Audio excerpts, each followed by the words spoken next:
taking a few minutes here because I want to talk about the pressures of social media.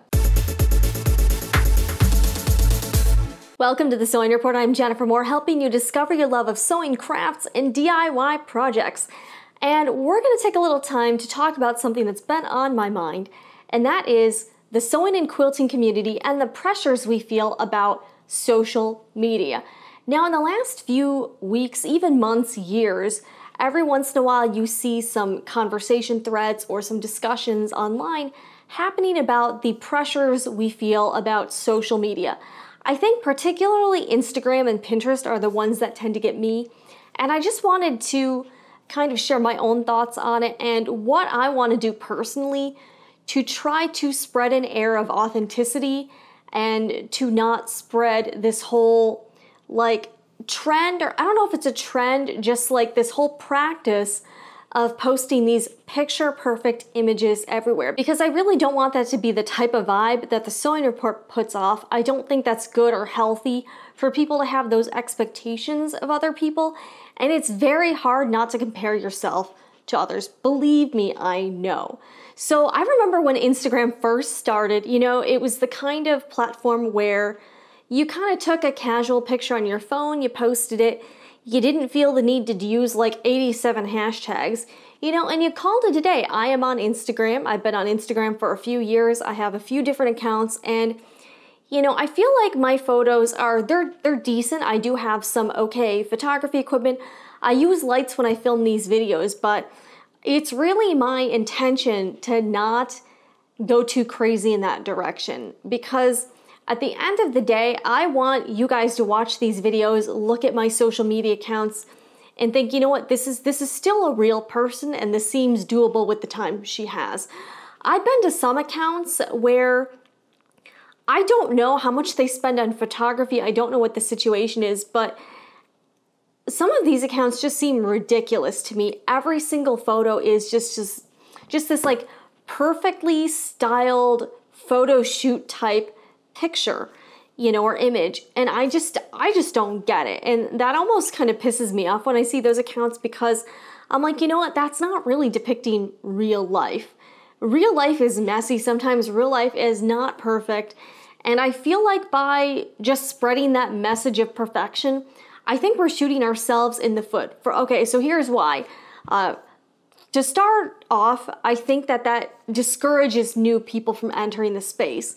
When you don't share your sewing fails, when you don't share the mistakes you made, I think it gives off the air that you are perfect. And I think for someone just coming into this community, that can be a little discouraging, because I remember when I was a beginner sewist, you know, my stuff sucked. It was not Pinterest worthy, it was not Instagram worthy. And it took me quite a long time to be able to make anything that was like worth presenting or worth gifting. But at the same time, you don't want to discourage people from doing that, because you have to do those things to get to the point where you're better.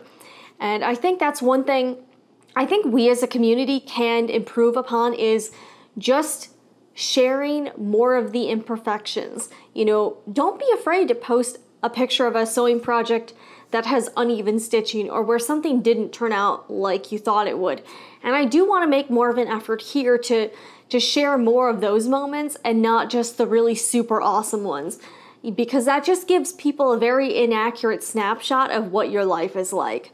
Another thing I want to share is that I think when people are just shooting for like a blog post or a sewing project that looks good for photography, I think that can be very misleading.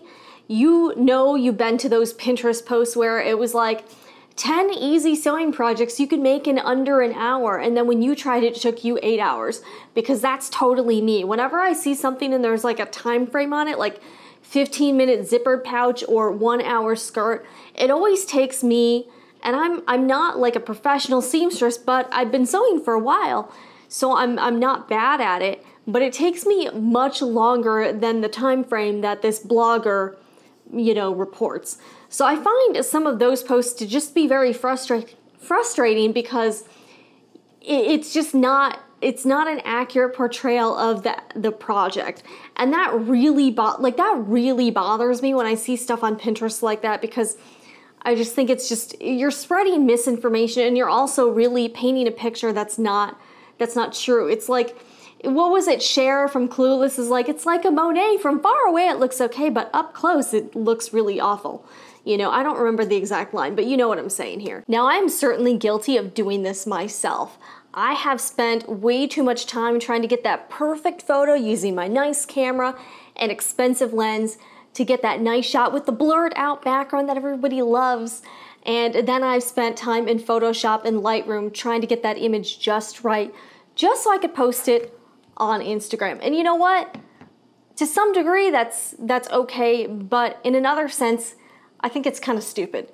So moving forward, I'm gonna try to make an effort to not stress out too much about my photos, about, you know, whatever I'm posting. And I want to post more in the moment, just share what's really happening versus what I want everyone to see, because I think that's unfair to your audience. If you're a blogger, if you're a photographer, if you are a seamstress, I think we're doing people a disservice by only sharing perfection.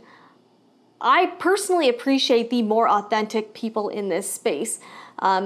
For instance, on YouTube, I love watching Shane Dawson, H3H3 Productions, some other YouTubers that, while they have the money and they have the technical capability to produce some super polished thing, they choose not to. Jenna Marbles and her Pinterest fails. And as a viewer, I almost appreciate those people more because I feel like they're being real with me. And just like they're doing, I also want to be real with you, my audience. So I'm going to be making a concerted effort to go in that direction and not go in the other direction, because that's a direction that I personally don't like as a consumer of content.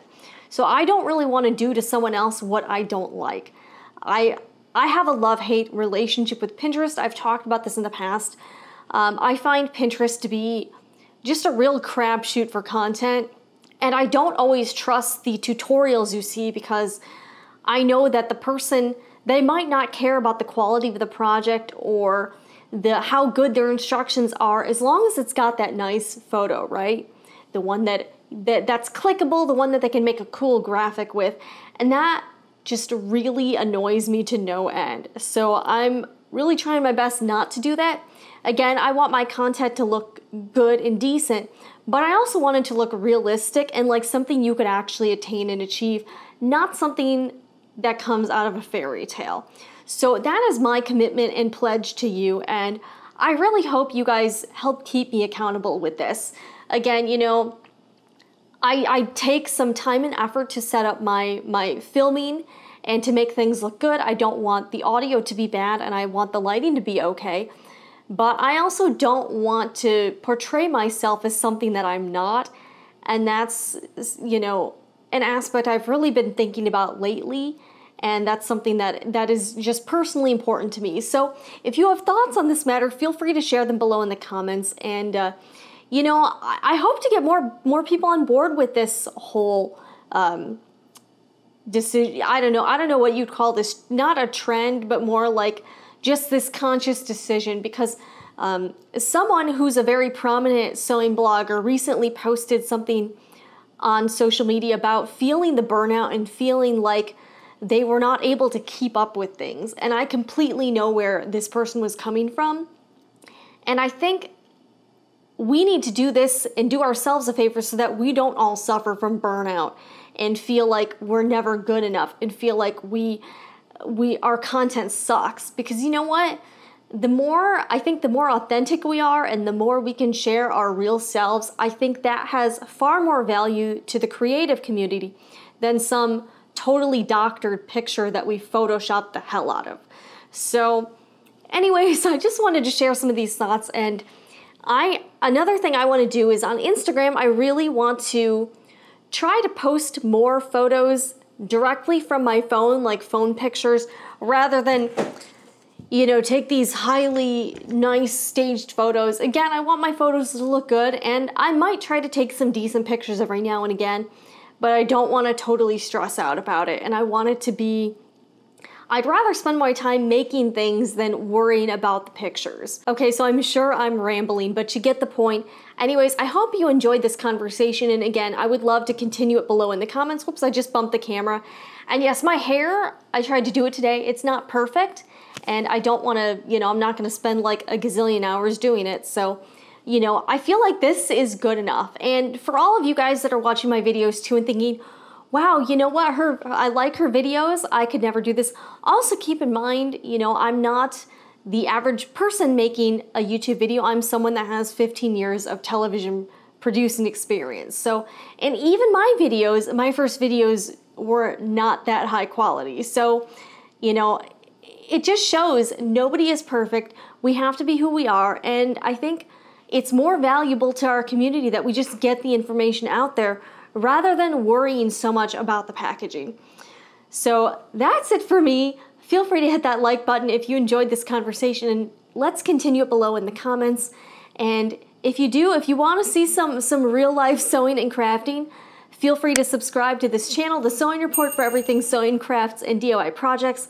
I'm Jennifer Moore, and I'll see you again in the next video, which certainly will not be perfect. All right, bye guys.